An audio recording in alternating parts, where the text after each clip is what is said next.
subax wanaagsan. saaka waxaan i tusayaa differentialka gadaal or clutchka or gear shiftiga clutchka. This is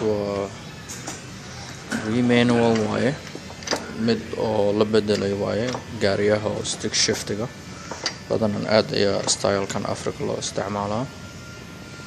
That is the transmission waaye oo semi truck transmission. This is gearkii weyna waaye. You guys can see inside gudihiisa arkaysaa. So saan u wareersanaa. See there, gacantayda hadaa fiirisid. I'm driving so that this is the Bluebird 2009 Bluebird.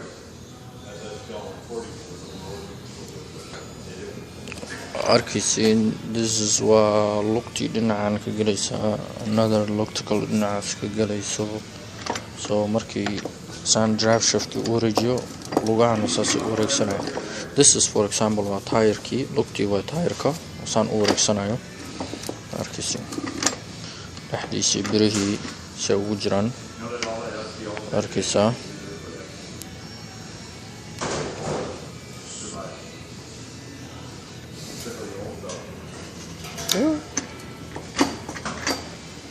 You can see the whole part. It's just turn like that. Gacanta dhinacan ku wareejis drive shiftiga waa pinionkii, gear pinionkii iyo gear ratio-gii dhan hal mar isla durqayaan. Lugtuna waa labadii dhinac luga.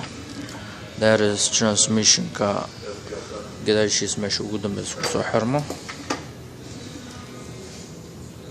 This is the drive shift, drive line ka ku xirmaya meeshan. So let's see back here too. Arkaysiin, kan waa mid la gooyay si dadka loo tuso dhexdiisii wixii meesha ka socdo. Waa arkaysaa. So to have some idea, mid kale oo gudahaas ku jiro xagga, mid kalena waa kana. And for example meeshan waa lugtii midigta hore ama gadaal, dhinacan waa lugtii badaxda oo gadaal. Drive shifting markuu saas u wareegsado lugihii waa wareegsanaa. For example kan waa lugtii wareegsanaysa waaye naftarkeedii.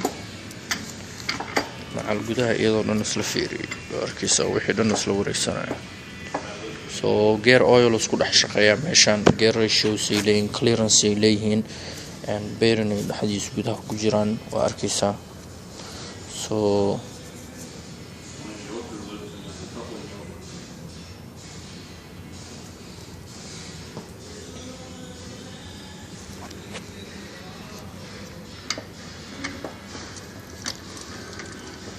the whole part is moving. Now clearly there you can see it.